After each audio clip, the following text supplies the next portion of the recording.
حضرت مولانا فخر جہاں دہلوی محبت کے آدمی تھے نا، اللہ تعالیٰ نے انہیں بڑا نوازا، ان کی محبت لوگوں کے دلوں میں بڑی بڑھنے لگ گئی۔ تو لوگ ذرا دھیان رکھتے ہیں کہ کس بندے کی آج کل واہ واہ زیادہ ہے۔ یہ جو سیاسی لوگ ہوتے ہیں یہ توجہ رکھتے ہیں۔ تو بادشاہ نے دیکھا کہ اتنے لوگ عقیدت مند ہو گئے ہیں، ہزاروں کا مجمع جمعے میں جاتا ہے، بڑا رش ہے۔ اس نے ایک طوائف کو تیار کیا کہ جا کے نا تو معاذ اللہ اس طرح کی اداکاری کرو کہ الزام لگ جائے۔ اب بعض بندے اداکاری اس طرح کی کرتے ہیں کہ سامنے والا ویسے ہی پریشان ہو جاتا۔ وہ کسی نے کہا تھا مخلوق تو فنکار ہے اس درجہ کے پل بھر میں، سنگے در کعبہ سے بھی اسنام تراشے، تم کون ہو کیا چیز ہے داغ کبابی، لوگوں نے تو جناب مریم پہ بھی الزام تراشے۔ تو منٹ لگاتے الزام لگا دیتے۔ حضرت جمعہ پڑھا کے نیچے اتر رہے تھے، سیڑھیاں ادھر ادھر مریدوں کا رش تھا، سامنے اچانک وہ بی بی آ گئی۔ دلی سارا جانتا تھا کہ یہ عورت کیا ہے، کیا کردار رکھتی ہے۔ سامنے آ کے اس نے کہا السلام علیکم۔ شیخ نے گرد نظر جھکا کے کہا وعلیکم السلام۔ تو اس نے اس طرح گفتگو شروع کی جیسی بڑی جاننے والی نہیں۔ بعض لوگ بڑے چالاک ہوتے ہیں۔ پرانے زمانے میں ہم نے سنا تھا کہ فلانا شیشے میں اتار لیتا ہے، اب تو بعض بندے چھوٹی سی شیشی میں بھی اتار لیتے ہیں، بڑے تیز ہیں، بڑی باتیں آتی ہیں بڑی۔ اس نے بھی بڑی طبیعت پوچھی صحت کیسی ہے، وہ کمر میں درد تھا، اس کا کیا حال ہے۔ اب وہ جو سارے مرید پکے نہیں ہوتے، کچھ کچے پکے بھی ہوتے ہیں۔ وہ جو کچے پکے تھے وہ پریشان ہو گئے کہ واقعی کبھی پوچھا تو نہیں پیر صاحب سے رات کو کہاں ہوتے ہیں۔ وہ فٹافٹ کہنے لگی وہ رات آپ آئے تھے تو آپ کھوٹے سکے دے گئے، میں ابھی دکاندار کے پاس گئی ہوں، اس نے لیے ہی نہیں، مجھے تو کوئی سودا چاہیے تھا، یہ پہ کھوٹے سکے۔ ہم تو دشمن کو بھی پاکیزہ سزا دیتے۔ ہر جگہ الجھنا نہیں چاہیے، زیادہ صفائیاں دینے والے کو بھی لوگ کمزور سمجھنے لگ جاتے ہیں۔ ہر وقت تھوڑی صفائی دیں گے۔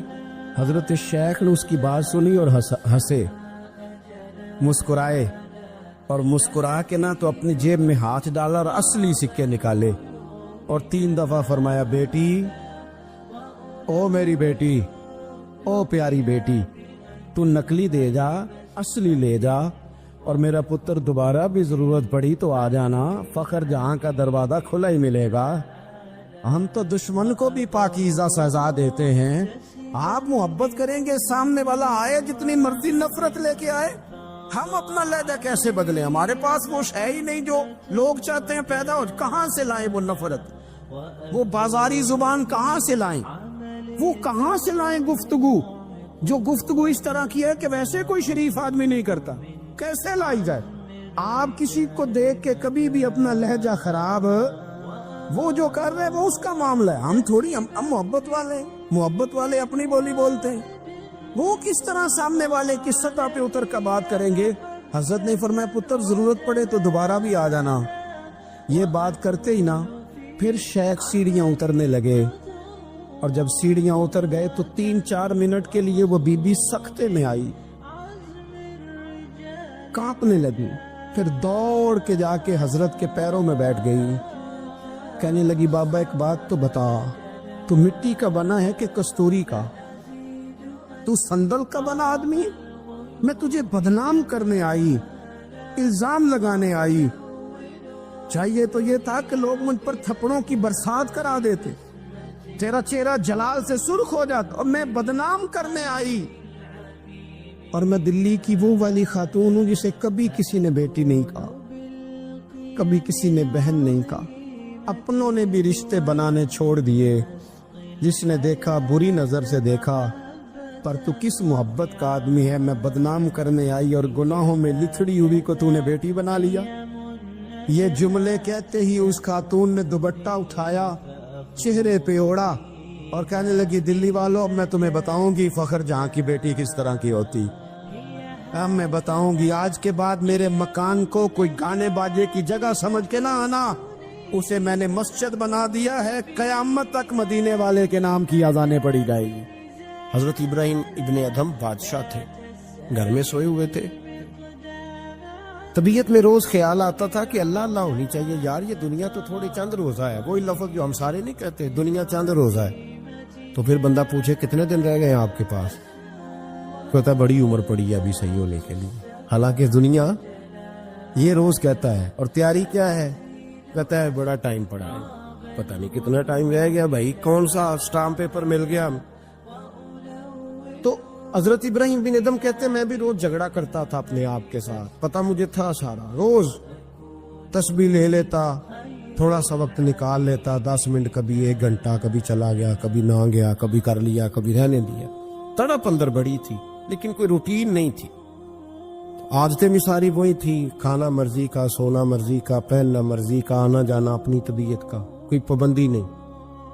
ایک دن میں اپنے خوابگاہ میں, بادشاہوں کے جو محل ہوتے تھے نا, ان کے اندر جو خوابگاہ ہوتی تھی وہ اتنی عجیب ہوتی تھی کہ دور دور تک کسی آدمی کو پیدل چلنے کی بھی اجازت نہیں ہوتی تھی کہ بادشاہ کی نیند خراب نہ ہو, پیدل بھی کوئی نہیں چل سکتا. حضرت ابراہیم ابن ادم فرماتے میں اپنی خوابگاہ میں بیڈ پہ لیٹا ہوا تھا, چھت پر کسی کے چلنے کی آواز آئی. یہ سیمنٹ کے چھت تو اب آئے نا, پہلے سارے چھت وہی ہوتے تھے جن پہ بالے پڑے ہوتے تھے. تو کہتے ہیں کسی کے چلنے کی آواز آئی تو میں نے زور سے آواز دے کے کہا, میں نے کہا کون ہے چھت؟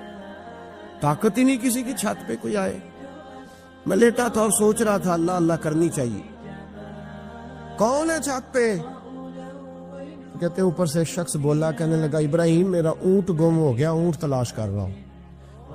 اونٹ گم ہو گیا. تو حضرت ابراہیم ابن ادم فرمانے لگے تو بڑا بیوقوف ہے, اونٹ کا چھت پہ کیا کام, چھت پہ اونٹ کا کیا کام؟ تو کہتے ہیں وہ بندہ اوپر سے بولا, کہنے لگا ابراہیم میں نہیں بیوقوف, بیوقوف تو ہے.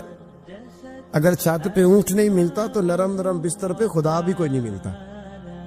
یہ تو جہاں تو تلاش کر رہا ہے نا کہ ادھر ہی آ جائے گا تو بات بن جائے گی, یہاں بھی کوئی نہیں ملتا. اٹھ, کوئی پابندی کر, کوئی اللہ اللہ کر. تو بھی نرم نرم بستر پہ تلاش کر رہا, تو اس بت کو باہر نکل, پتہ تجھے سارا ہے. حضرت ابراہیم ابن ادم فرماتے میں باہر نکلا, جو اپنے وزیروں میں سے مجھے اللہ سے زیادہ ڈرنے والا لگا اس کے سپرد میں نے حکومت کی, اور میں نے ٹاٹ کا لباس پہنا اور جنگل میں چلا گیا. تیری تلاش میں پھرا میں جنگل, پہاڑ اور دشت میں. فرماتے زندگی بتا دی, اللہ نے اتنا نوازا, اتنا نوازا. کیا فرماتے ہیں اگر میرے منہ سے نکل جاتا تھا نا اللہ دن بڑا گرم ہو گیا ہے, تو آپ فرماتے اسی وقت اللہ بارش عطا فرما دیتا تھا. پھر یہ حالات ہوگا. ایک دن بیٹھے تھے سوئی دھاگا لے کے دریا کنارے, کرتا تھوڑا پھٹ گیا تو اس کو سی رہے تھے. پرانے زمانے کا جو وزیر تھا وہ گھوڑے سے قریب سے گزرا تو کرتا سیتے دیکھا حضرت ابراہیم ابن ادم رحمت اللہ علیہ کو. حضرت ابراہیم ابن ادم سی رہے تھے تو وزیر آیا, دیکھا اور دیکھ کے کہنے لگا حضور دیکھیں نا باپ کتنے پریشان ہیں, کرتا سی کے دینے والا بھی کوئی نہیں. کتنی اچھی بادشاہی تھی, آپ اشارہ کرتے تھے ہزاروں کرتے آ جاتے. حضرت ابراہیم ابن ادم نے اس کی طرف دیکھا تو جواب کوئی نہ دیا. دریا کنارے بیٹھے تھے تو وہ سوئی ہاتھ میں تھی, وہ دریا میں ڈال دی اور کہنے لگے او دریا کی مچھلیوں ذرا میری سوئی تو واپس کرو. دریا کی مچھلیوں سوئی تو دو. ہر مچھلی اپنے منہ میں ایک ایک سونے کی سوئی لے کے آ گئی, ایک ایک سونے کی سوئی لے کے آ گئی, سونے کی سوئی لے کے آئی. حضرت ابراہیم ابن ادم فرمانے لگے اور جانے دو, یہ سونے کو تو میں لات مار کے آیا ہوں, مجھے میرے والی سوئی دو, وہ جو زنگ آلود تھی. تو ایک مچھلی وہ سوئی لے کے آئی, آپ نے پکڑی اور پھر دیکھا وزیر کی طرف, کہنے لگے وہ بادشاہی اچھی تھی یا یہ بادشاہی اچھی ہے؟ حضرت سلیمان بن بشار رحمت اللہ علیہ فرماتے مجھے ایک عورت کہنے لگی میرے ساتھ منہ کالا کرو. فرماتے میں بھاگ گیا, میں نے کہا میں نے اپنی نظر ہمیشہ پاک رکھی ہے, میں اپنی جوانی آلودہ نہیں کر سکتا. کہتا میں دوڑا گیا, جا کے میں لیٹا. یہ مخالفین نے بھی اپنی کتابوں میں بات لکھی ہے. جا کے میں لیٹا, تھک گیا تھا دوڑ دوڑ کے. جب میں لیٹا تو مجھے خواب میں حضرت یوسف علیہ السلام سے ملاقات ہوئی. کہنے لگے اٹھ میرے سینے سے لگ, تو نے حضور کا امتی ہو کے وہ کام کیا ہے جو میں نے نبی ہو کے کیا تھا. آپ جس سے جو تعلق رکھتے ہیں نا وہ تعلق بن جاتا ہے, وہ تعلق بن جاتا ہے. یاد رکھیں مزار والے اولیاء اللہ سے, آپ حضرت یوسف مزار میں تھے نا اس وقت, چلے آپ کو حدیث سنا لیتے. نبی کریم علیہ السلام فرمانے لگے, اللہ کریم نے حضرت موسیٰ جب ہجرت کرنے لگے تو فرمایا موسیٰ جب جاؤ نا تو سمندر کے قریب یا سمندر کے اندر یا سمندر کے کنارے, مختلف لفظ ہیں روایتوں میں, حضرت موسیٰ کا تابوت، حضرت یوسف کا تابوت بھی دفن ہے، تو وہ تابوت بھی ساتھ لے جانا، یہ تو اللہ نے بتا دیا، پر یہ نہیں بتایا دفن کہاں ہے۔ حضرت موسیٰ ڈھونڈتے رہے، تو ڈھونڈنے کے بعد عرض کی مولا یہ بھی بتا دے وہ کہاں ہے، فرمایا نہیں، وہ آپ نے خود ہی ڈھونڈنا ہے۔ حضرت موسیٰ ڈھونڈ رہے کیا؟ مزار۔ کیا ڈھونڈ رہے ہیں؟ کس کا؟ حضرت الحمدللہ، یہ سنت اللہ نے ہمیں دی ہے۔ ہم جا کے پوچھتے ہیں بتاؤ حضرت خواجہ نور محمد مہاروی کا مزار کدھر ہے؟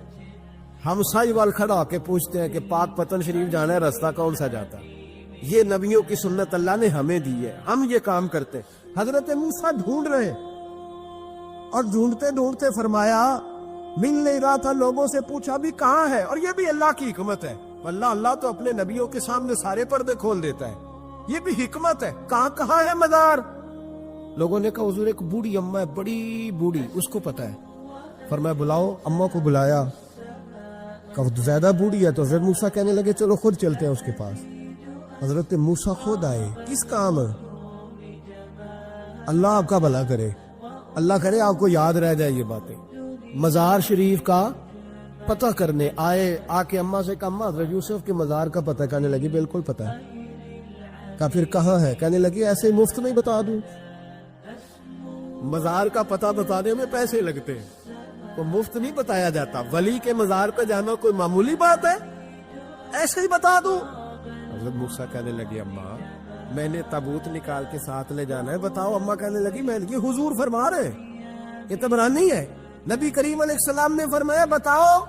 حضرت موسیٰ کہنے لگے بتاؤ، کہنے لگی پیسے لگتے ہیں پھر بتاؤں گی۔ کہا کیا لیتی ہو؟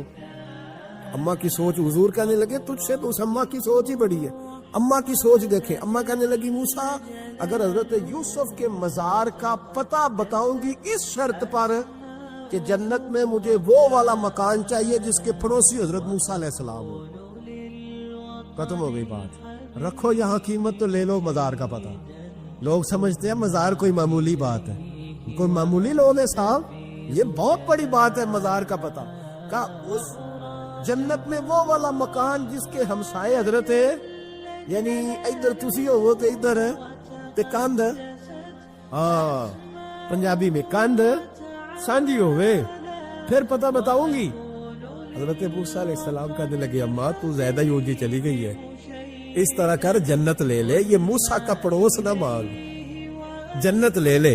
حضرت موسیٰ علیہ السلام کی اس اماں سے تکرار ادب سے کہہ رہی ہے، یہ بات بھی اللہ نے اماں کے دل میں ڈالی، ادب سے کہتی نہیں پھر موسیٰ نہیں نہ اگر وہ مکان لینا جاؤ کسی اور سے پوچھ لو، نہیں بتاتی، ناز سے بات کر رہی ہے۔ 3-4 دفعہ جب کہا نا تو حضرت موسیٰ علیہ السلام کہنے لگے اماں جنت دے تو رہا ہوں۔ جب اماں ڈٹ گئی لینا ہے، میرے نبی پاک علیہ السلام نے فرمایا اللہ سے یوں نہ مانگا کرو کہ یا اللہ چاہے دے چاہے نہ دے، فرمایا کہا کرو مولا تو ہی تو ہمارا رب ہے، تو دے، تو نہیں دے گا تو کدھر جائے گی؟ اس سے مانگو، پیار سے مانگو، شوق سے مانگو، دل جمی سے مانگو۔ عرض کی حضرت موسیٰ سے، تکرار کرنے لگی، ناز کرنے لگی، کہنے لگی آپ بڑے مہربان ہیں، مجھے وہی والا مکان چاہیے، وہی والا چاہیے۔ حضرت موسیٰ علیہ السلام اللہ کی بارگاہ میں عرض کرنے لگے مولا یہ تو ڈٹ گئی ہے، اب بتا کیا کرنا ہے؟ تو رب کریم نے فرمایا موسیٰ خود نہیں بول رہی، میری توفیق سے بول رہی ہے، اور میں نے ہی بات ڈالی ہے دل میں، تو اس طرح کر، تو وعدہ کر لے میں انشاءاللہ عطا کر دوں گا۔ حضرت موسیٰ نے وعدہ کیا تو اماں نے ایڈریس بتایا، بتاؤ مزار کی کتنی برکت ہوئی۔ بیان کون کر رہا ہے؟ میرے نبی پاک۔ اور امام خازن نے لکھا ہے جب جناب یوسف علیہ السلام کو دفن کیا گیا نا تو دریا کے کنارے دفن کیا گیا، جس کنارے دفن کیا گیا وہاں سے پانی کی ایک چھوٹی سی نالا گزرتا تھا، کھال بنائے جاتے ہیں نا پانی کے نالے، وہ نالا گزرتا تھا، تو ان کے مزار چونکہ بنا ہوا تھا سنگ مرمر کا، تو جب گزرتا تھا تو جس طرف وہ سارا پانی چھو کے گزرتا تھا وہ علاقہ سرسبز و شاداب ہو گیا۔ ایک سائڈ سرسبز ہوئی تو دوسری سائڈ والے لوگ ناراض ہو گئے، کہنے لگے تمہارے اکیلے کے نبی نہیں تھے، ہمارے بھی ہیں، ہم نکالیں گے رات کو تابوت ادھر دفن کریں گے، ہمیں بھی تو سبزہ چاہیے نا، ہمارے کھیتوں کو بھی اسی دریا کا پانی لگتا ہے پر سبزہ نہیں، لیکن چونکہ حضرت سیدنا یوسف علیہ السلام کے مزار سے چوں کے گزرتا ہے تو تمہیں سبزہ ملتا ہے۔ اب فیصلہ کیا ہوا؟ امام خازن کہتے ہیں انہوں نے کہا اس طرح کرو حضرت یوسف کو وہیں رہنے دو، تو ایک اوپر سے کھال بنا لیتے ہیں، پانی سارا ادھر سے گزرے گا،